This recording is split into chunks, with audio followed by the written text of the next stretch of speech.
प्रतिपत्तये जगतः पितरौ वंदे पार्वती परमेश्वरौ।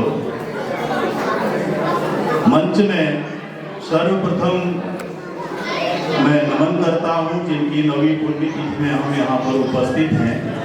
तदुपरांत मैं नमन करता हूं कार्यक्रम के अध्यक्ष महोदय को, कार्यक्रम के मुख्य अतिथि महोदय को और राष्ट्रपति पुरस्कार प्राप्त संचालनकर्ता महोदय को। मैं भाग्यवान हूँ, मेरे पूर्व निदेशक उच्च शिक्षा प्रोफेसर बाराकोटी यहाँ पर बैठे हैं, उनके सामने मुझे आज बोलने का मौका मिला है। और मैं भाग्यवान हूँ, मेरे पूर्व प्राचार्य प्रोफेसर विपिन उप्रेती जी यहाँ पर बैठे हैं और बहुत सारे मेरे मित्र भी पीछे तक बैठे हैं। मैं नाम परिगणन में नहीं पढ़ूंगा क्योंकि नाम परिगणन में बहुत सारे महत्वपूर्ण लोग छूट जाते हैं, किंतु मैं यह जरूर कहूँगा, ये आज हमें यहाँ पर जो भी चर्चा करनी है वह संघर्षों की करनी है। यहाँ जो अभी साहूकारी ने आई थी, इसी साहूकार शब्द से शौका शब्द बनता है, जिसकी मैं चर्चा करूँगा। मैं उन साहूकारियों में बूढ़ी दानवीरा जसुली सौक्याण भी देख रहा था और मैं इनमें रैणी की वो महान महिला जिसने पूरे भारत का नाम विश्व विख्यात किया था और जो चिपको आंदोलन की वाहिनी बन गई थी, वह भी मुझे दिख रही थी। बछेंद्री पाल मुझे दिख रही थी। मैं जिक्र करूंगा, किंतु सबसे पहले मैं वहां पहुंचता हूं जहां से हमें शुरुआत करनी है। आनंदवल्लभ उप्रेती जी के व्यक्तित्व से यहाँ पर जितने भी लोग बैठे हैं लगभग परिचित हैं, वे आज हमारे बीच नहीं हैं। उनका जो कृतित्व है, उनके उसका मूल्यांकन होना बहुत जरूरी है और एक तरफ से उसका मूल्यांकन हो भी रहा है। आने वाले कल में उन्होंने पत्रकारिता को क्या योगदान दिया है, हिंदी साहित्य को क्या योगदान दिया है, कुमाऊनी साहित्य को क्या योगदान दिया है, ईश्वर हमारी मदद करे, वो चीज सामने आएगी। लेकिन मैं सीधे कहीं भी अगर जब संघर्ष होता है, कोई व्यक्ति संघर्षों में तप करके आगे बढ़ता है, तो उसके पीछे की जो पीढ़ियां होती हैं, उन पीढ़ियों का बहुत बड़ा हाथ होता है। आइए मैं पूरे सभा मंडप को ले चलता हूँ गंगोलीहाट महाकालिका के दरबार में, क्योंकि वहीं से शुरुआत होनी है मेरी भी और इस उप्रेती परिवार की भी, और उसके थोड़ी दूर पर हमारा यह जो रंग समुदाय है, जो सीमांतवासी हैं, उनकी भी मुझे चर्चा करनी है। गंगोलीहाट में महाकालिका का जो पीठ है, जो शक्ति स्थल है, वह तब से है जब यहाँ आदि शंकराचार्य आए थे। शंकराचार्य 24 हुए, लेकिन किस क्रम के शंकर यहाँ आए हमें इस झगड़े में नहीं पड़ना है, क्योंकि मैं ज्यादा इतिहास के विवादों में पढ़ने वाला आदमी नहीं हूँ। मैं मध्यम मार्ग देखता हूँ और आगे निकल लेता हूँ। अगर आदि शंकराचार्य 8वीं 9वीं सदी के थे, इतना ही पुराना है महाकालिका का मंदिर। और महाकालिका का मंदिर बिना वसासत के तो शुरू नहीं हुआ होगा, वसासतें तब भी रही होंगी, लेकिन सामाजिक स्तरीकरण में हुआ क्या, जो चालाक थे, जो होशियार थे, वो कहीं से भी आए हो, उन्होंने कहा हम सबसे ज्यादा होशियार हैं, हम सबसे बड़े। उन्हीं होशियारों में और उन्हीं बड़ों का प्रतिनिधित्व मैं भी कर रहा हूँ, क्योंकि मैं पंत हूँ और मैं पंडित लोकरत्न पंत आदि कवि जो हुए हैं कुमाऊनी के, उनका वंशज। वे प्रथम खड़ी बोली के कवि भी हैं और वे प्रथम राष्ट्रीय कवि भी हैं। मैं पंत हूँ और ये उप्रेती है, और साथ में महाकालिका का शक्ति स्थल है। उस शक्ति स्थल के बगल में एक मंदिर है जिसका नाम मणकेश्वर है। समझ में आता है बिना शिव के शक्ति संभव नहीं है, लेकिन मैंने एक निवेदन किया था, वसासतें जरूर रही होंगी और वहां पर एक राजवंश विकसित होता है। अब हमें यह भी नहीं देखना है कि चंपावत में राजवंश पहले था या मणकेश्वर में राजवंश पहले था। राजवंश था, बस यह एक अंतिम सत्य है। उस राजवंश में के आमने और सामने दो गांव हैं, एक गांव में पंत रहते हैं और एक गांव में उप्रेती रहते हैं। और एक गांव से एक व्यक्ति जो बहुत आगे आता है, जिसका नाम पंडित लोकरत्न पंत गुमानी है, क्योंकि मैं एक गांव से एक ही प्रतिनिधि ढूंढ रहा हूँ। अब हम दूसरे गांव की बात करते हैं जिसका नाम कुं उप्रेती है, जो कन्नौज से चले थे, उसके बाद चंपावत पहुंचे और उसके बाद कुमाऊनी उप्रेती कहलाए, गंगोली हाट के बगल में उनका गांव, जिनकी पुण्यतिथि में हम यहाँ पर आज उपस्थित हैं। इनके पिताश्री का जो संघर्ष रहा है, स्वर्गीय राधा वल्लभ उप्रेती जी का जो संघर्ष था, जब मैंने उनकी जीवनी पढ़ी, क्योंकि मैं प्रोफेसर डॉक्टर पंकज उप्रेती जी को धन्यवाद दूंगा, अपने बारे में इतनी साफ गोई से लिखने वाले लोग बहुत कम देखे हैं मैंने। उन्होंने उप्रेतियों के राग भाग, राग रंग और भाग्य, इसको आप ऐसे समझ सकते हैं, लिखा है। जिस ईमानदारी से उन्होंने लिखा है, मैं पंकज उप्रेती को बधाई देता हूँ। आज से वर्षों पहले गांव का एक व्यक्ति अल्मोड़े पैदल पहुंचता है, नैनीताल पर पैदल पहुंचता है, उसके बाद बॉम्बे जाता है, संघर्ष करता है, वापस लौटता है, वापस लौटने के बाद बर्मा जाता है और बर्मा में छोटी मोटी नौकरी करने के बाद फिर वापस लौटता है। वो एक इतनी बड़ी गाथा है, एक इतने बड़े संघर्ष की कहानी है। अगर आप राधा वल्लभ उप्रेती जी का संघर्ष जान लेंगे, आपको ये लगेगा कि राधा वल्लभ उप्रेती जी ने जो संघर्ष किए था, उसका दही जो है आनंद वल्लभ उप्रेती थे और उसका मक्खन पंकज उप्रेती, जो आज संगीताचार्य के रूप में। मैंने जब इनकी जीवनी जानी, और आज तो हमारे पास संसाधन है, सड़कें हैं हमारे पास, बात करने के साधन हैं। आप कल्पना कीजिए, गंगोली हाट का एक व्यक्ति अपना भरा पूरा परिवार, जिसमें बूढ़े माँ बाप हैं, अपने बच्चे हैं और अन्य परिवार के कम से कम 20 या 15 लोग हैं, उन्हें छोड़कर उनके लिए वृत्ति कमाने के लिए मैं अल्मोड़ा, नैनीताल, बॉम्बे जाकर के काम करता है, मिलों में रहता है, वापस आता है, अंग्रेजी पढ़ता है, बर्मा जाता है और बर्मा में युद्ध छिड़ गया है। वहां से कम 6-7 महीने की यात्रा करने के बाद, जंगलों में भटकने के बाद जैसे तैसे वापस पहुंचता है। उसके बाद जो है अध्यापकी की नौकरी पकड़ता है, पोस्ट ऑफिस में काम करता है। क्योंकि मैंने आज का जो विषय चुना है वो सिर्फ संघर्ष चुना है, क्योंकि अभी हम जहां पर हैं उसके बाद मुझे अभी और आगे को बढ़ना है, सीधे उन सीमांत के लोगों की संघर्ष की गाथा यहाँ पर मुझे बतानी है, जितना मैं जानता हूँ। उसके बाद उप्रेती जी ने अपना कार्य क्षेत्र हल्द्वानी चुना है। जहां साहित्य होता है वहां संगीत निश्चित ही होगा, और तब के जो है आदरणीय राधा वल्लभ उप्रेती जी अध्यापक भी थे, पोस्ट मास्टर भी थे, और बहुत बाद में जाकर के उनका गोलोकवास हुआ है। अब मैं बात करता हूँ मणकेश्वर जो राज्य रहा होगा, उसकी जो चारों ओर की बसासतें हैं, उस समय का जो सामाजिक स्थलीकरण रहा होगा वो बड़ा सोच समझ के साथ था। आगे जाकर के दसाईथल एक जगह है, वहां पर कभी मंडी हुआ करती थी। ये सीमांत समुदाय के लोग जो उस समय तिब्बत तक व्यापार कर रहे थे, ये वहां की चीजें दसाईथल की मंडी में लाते थे। इतने नीचे तक व्यापार हो रहा था। अब मैं आपको सीधे एक बात की ओर ले चलता हूँ। सनातन धर्म में जितना पुराना बद्रीनाथ मंदिर है, उतने ही पुराने सीमांतवासी हैं। कैसे? बद्रीनाथ धाम जब बंद होता है तो माणा गांव की बालाएं आज भी घृत एक कंबल बिनती हैं, उस कंबल को घी में भिगो करके उससे भगवान बद्रीनाथ की मूर्ति को ढका जाता है। अब ढूंढिए आप बद्रीनाथ में कब से हम सनातन धर्म के लोग पूजा कर रहे हैं।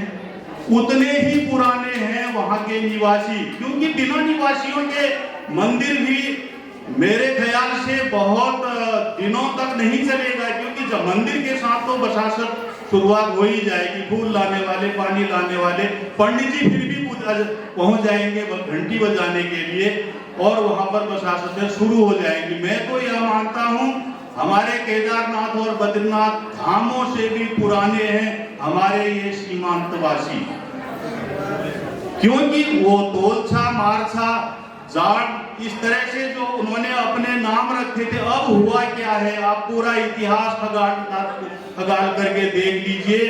अंग्रेज मूलतः व्यवसायी थे।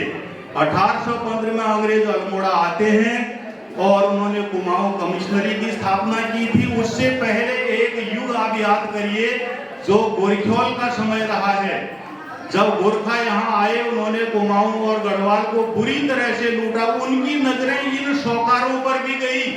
ये जो शौकार बैठे हैं यहाँ, जो शौका लोग बैठे हैं, आप समझ रहे हैं, जब उन्होंने ब्राह्मणों को नहीं छोड़ा और उन्होंने सामान्य जनता को नहीं छोड़ा तो शौकारों को छोड़ने वाले थे। इतने कर लगा दिए उन्होंने इन सीमांत के व्यवसायियों में, क्योंकि इनका व्यवसाय तिब्बत के साथ चल रहा था।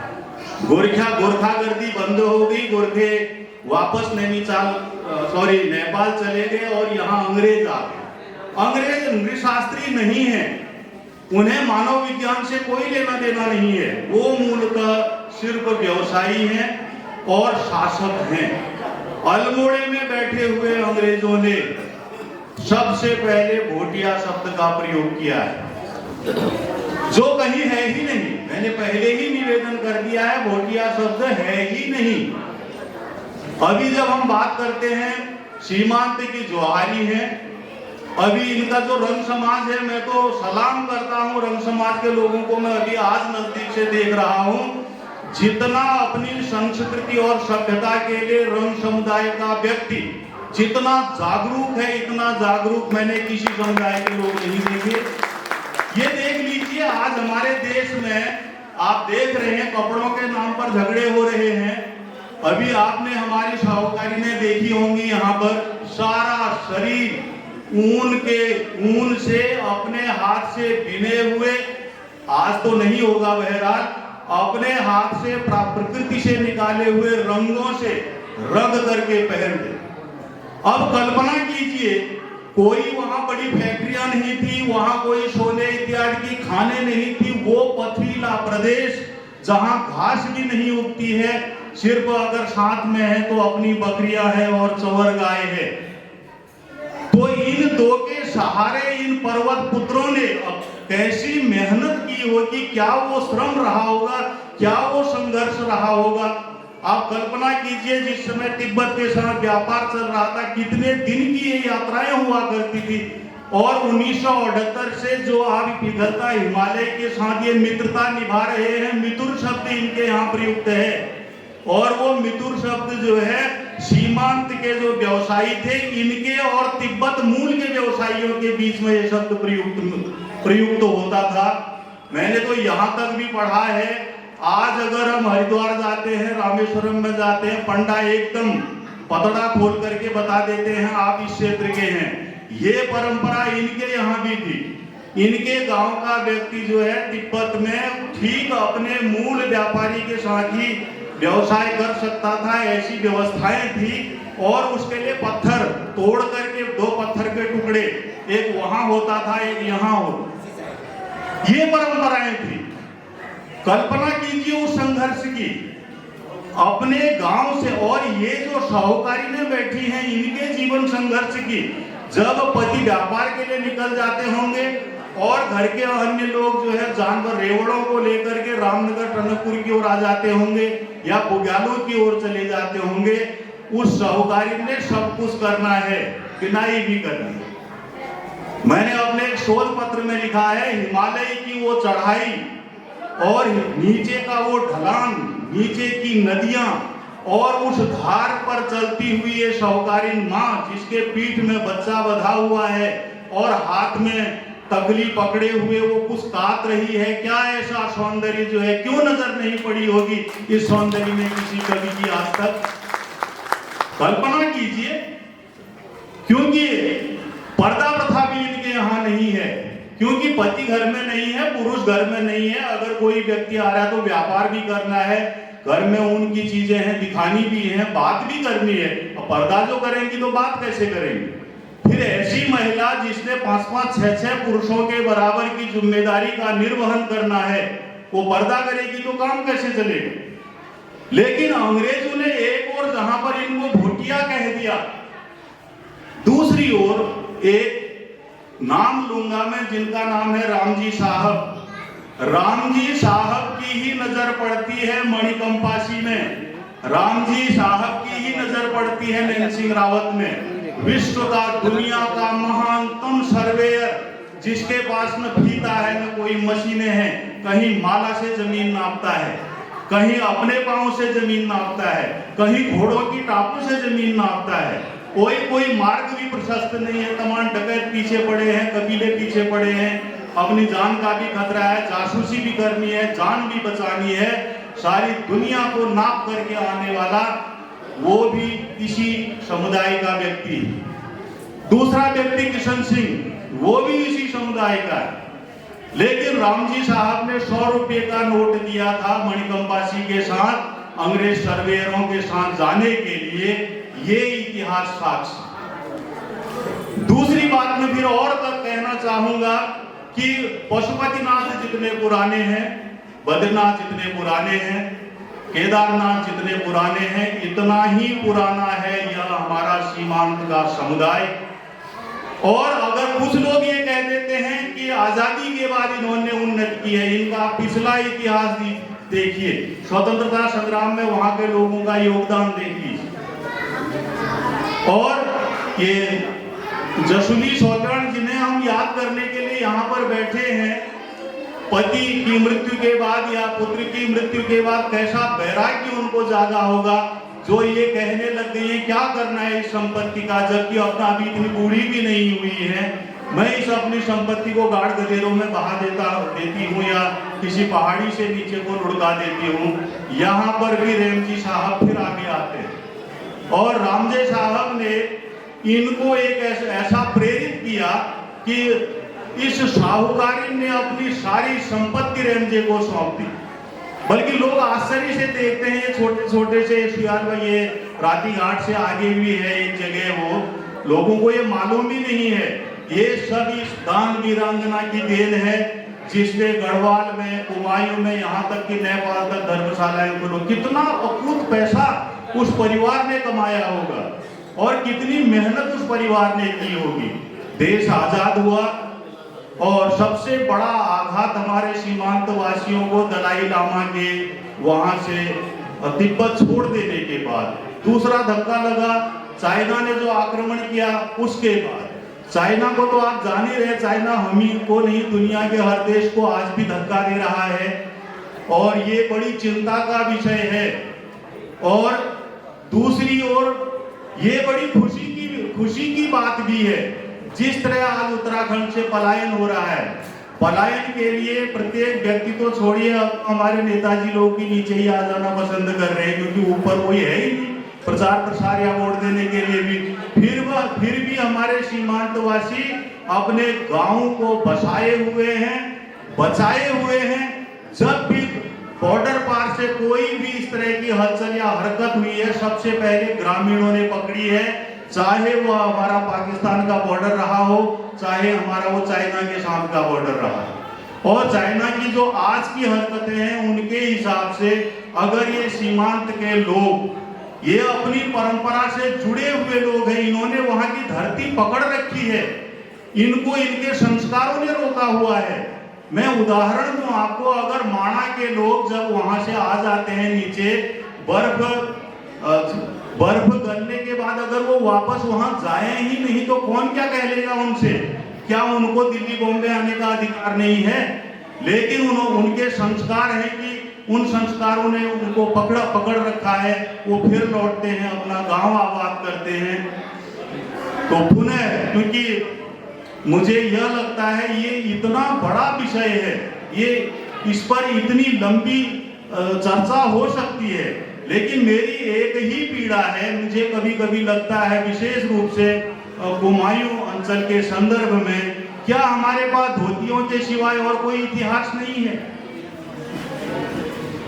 क्यों सर, उप्रेती सर? क्योंकि ये जो पंत और उप्रेतियों की और ये जो जिन्हें हम आज यहाँ पर पूजने के लिए खड़े हुए हैं, यहाँ पर भी यही हुआ है कि मणकोटी राजा के यहाँ राज पद हथियाने के लिए उप्रेती और पंतों के भी संघर्ष हुआ है। मेरे सिवाय कोई पंत ये मानने के लिए तैयार नहीं है पंतों ने उप्रेतियों के साथ छल किया हो, वो उप्रेतियों को दोष देते। और पूरे कुमायूं में यही हुआ है। हम धोतियों में जो है बिखर करके रह गए, हमने कभी अपने व्यक्ति को महत्व नहीं दिया। और यही सीमांत समुदाय में भी हुआ है, वहां भी कम नहीं है। हम रावत हैं, आप तोलसा हैं, आप मारसा हैं, ये जरूर, लेकिन मैं प्रणाम करता हूं रंग समुदाय के लोगों को। जिस तरह आप अपनी भाषा ढूंढने के पीछे लगे, जिस तरह आप जो है हर 12 वर्ष में आपका प्रवासी जो अमेरिका ऑस्ट्रेलिया चला गया है वो व्यक्ति भी वापस लौट करके आ रहा है। मां नंदा आपकी ताकत बनाए रखे, ये बद्रीनाथ आप पर आशीर्वाद बनाए रखें। और मित्रों, ये हमारी जो हिमालय शोध समिति है, इससे ऐसे ही मित्रता बनाए रखिएगा। सौकार्मियों, आप ऐसे ही आते रहिएगा यहाँ। मैं तो रामनगर में रहते हुए जब आपके कार्यक्रमों को देखता हूँ, मेरा सौभाग्य है, मुझे आना चाहिए, मेरी जिम्मेदारी बनती है। हम लोगों से कहते हैं कि आप नहीं आए और मेरी सहभागिता कितनी जगह हो पाई है, इसका हम कभी आकलन नहीं करते हैं। मेरा संपूर्ण सदन से एक ही निवेदन है, हमारी एक सबसे बड़ी कमी है, अगर कोई व्यक्ति आगे बढ़ गया, हम क्या कहते हैं, अच्छा इनके पिताजी तो रोड में पत्थर ठोकते थे, यहां से हम शुरू होंगे। ये कुमाऊनियों की सबसे बड़ी कमी है। वह मेरा सभी से एक निवेदन, और उसका कारण ये कारण भी हमारे भीतर जो है, हम राजवंशों से जुड़े हुए लोग हैं पहले से ही। 2 तरह के भंडारी, एक ब्राह्मण भंडारी, एक ठाकुर भंडारी। अगर विशिष्ट आप जो हमारे विशिष्ट ठाकुर यहाँ बैठे होंगे, विशिष्ट ब्राह्मण बैठे होंगे, कैसे हो सकता है विशिष्ट ब्राह्मण भी हो ठाकुर भी हो? जड़ में जाइए ना, वो विशिष्ट हैं। चंद राज दरबारों में 2 विशिष्ट व्यक्ति, एक इधर से और एक इधर से, जब तक नहीं आएगा बात आगे नहीं बढ़ेगी। सोचना शुरू करिए ना। उसके बाद जो है, पानी लाने वाले पलेरू हैं, फूल लाने वाले फुलारा है, पाठ करने वाले पाठक है। हाँ, पंत राजवैद्य थे, आज भी फैमिली डॉक्टर का पद सबसे बड़ा होता है, इसलिए पंतों ने कहा हम सबसे बड़े पंत हैं, सिर्फ मेरे सिवाय। मैं आपसे यही निवेदन कर रहा हूं कि मेरी ये चर्चा हो जाती है, बहस हो जाती है, क्या हमारे पास यही रह गया? ये तो वहीं पर के हुए, ये तो छोटे हुए, यहां से हम बहस करते हैं। अरे जो उन्होंने किया है, जो उनका संघर्ष रहा है, हम उस संघर्ष को क्यों नहीं गाते? मैं कभी कभी जब हमारे जो ये साहूकारियां जो यहाँ पर बैठी हुई है, मैं इनके जीवन पर जब सोचना शुरू करता हूँ कि पति प्रवास में है या पति तिब्बत में है, तब के जमाने की बात, और घर में छोटे बच्चे हैं, वहां के लिए राशन भी भेजना है और घर भी देखना है, और घर भी ऐसे कि वो भी सब जो है पुरखों के दिनों से बने हैं कि यहाँ को बर्फ तो नहीं आ जाएगी, यहाँ धूप आएगी या नहीं आएगी। वहां पर भी पूरा भूगोल देख करके आप अपने मन से बहुत ज्यादा परिवर्तन नहीं कर सकते हैं। मैं इन प्रकृति के पुत्रों को, इन प्रकृति की पुत्रियों को प्रणाम करता हूँ। पुनः मेरा इस सदन में जितने भी लोग बैठे हैं, हम अपने अगल बगल के लोगों की कमियों को छोड़ करके अगर उनकी अच्छाइयों की को पकड़ करके आगे बढ़ सकेंगे, एक बहुत बड़ी बात होगी। फिर याद दिला देता हूं, मुझे यह पता लगा कि बहुत सारे लोग भोटिया कहने में चिढ़ते हैं, बिल्कुल सही चिढ़ते हैं, क्योंकि राहुल सांकृत्यायन जैसे, यायावर ने उस जैसे विद्वान ने इनको भोटिया नहीं कहा है। पर तिब्बत वालों के साथ अगर व्यापार हो जाएगा तो खान पान भी थोड़ा बदल जाएगा, आवाज भी बदल जाएगी। अगर मैं वर्षों तक जिस देश में रहूंगा, कुछ न कुछ गुण मुझ में आ ही जाएंगे उससे। लेकिन आज भी आप खगाड़ करके देख लीजिएगा, पूरे सीमांत के लोग सनातन धर्म को मानते हैं, बौद्ध धर्म को मानते हैं। अगर थोड़ा बहुत ये तो धार्मिक सहिष्णुता होगी कि अगर आप तिब्बत का भी कोई त्योहार हल्का सा मना लेते हो। क्या आज हम बाहर के त्योहारों को नहीं मना रहे हैं? हैप्पी बर्थडे नहीं मना रहे हैं? हमने हैप्पी बर्थडे मनाया तो हम आधुनिक हो गए, और एक सीमांत के व्यक्ति ने तिब्बत के किसी त्योहार को अपना लिया, वो तिब्बती हो गया। ये कैसे हो सकता है? तो बहुत सी और भी बातें करनी है। ये यहाँ पर आनंद वल्लभ उप्रेती जी से मेरी सिर्फ एक दिन की भेंट है, और शायद किसी ने ठीक ही कहा है, जब कहने वाले हमारे पास होते हैं, सुनने की उम्र नहीं होती है, और जब हम सुनने की उम्र में आते हैं, कहने वाले बहुत दूर जा चुके होते हैं। मैंने उसके बाद एक प्रण किया इनके स्वर्गीय हो जाने के बाद कि इनका जो कृतित्व है वो इतना विलक्षण है, क्योंकि इनकी जो भूमि है, मैंने उनके पिता के संघर्ष आपके सम्मुख रखे थे। तो ऐसे संघर्षशील पिता के संघर्ष करने वाले जो पुत्र थे, उन्होंने पत्रकारिता का जीवन भी जिया, उन्होंने यायावर का जीवन भी जिया है, उन्होंने संस्मरण भी लिखे हैं, उन्होंने कविताएं भी लिखी हैं। उनके कृतित्व का हम सटीक मूल्यांकन करने के बाद एक बार हम यहाँ पर दोबारा फिर मिलेंगे। हाँ, शौकाऊ में और साहूकारी नामे में फिर दोबारा जरूर लिखूंगा, क्योंकि मेरा एक अंतर्राष्ट्रीय शोध पत्र जो है वो रैणी गांव पर ही है पूरा। क्योंकि पुरुषों से अगर आप देखेंगे, भारत राष्ट्र में पुरुषों से भी ज्यादा नाम वहां की साहूकारियों ने कमाया है। कारण मैंने आपको बता दिया है कि उन्होंने अपने पतियों से भी ज्यादा एकांत झेलना है, संतरास झेलना है। फिर मैंने एक निवेदन किया था, वहां कोई लहलहाती फसल नहीं होती है, फाफर होता है, उगल होता है, चूहा होता है, जानवर साथी हैं। तो आज विश्व में जितनी भी आदिम जातियां हैं, सबसे ज्यादा जातियां अफ्रीका में हैं।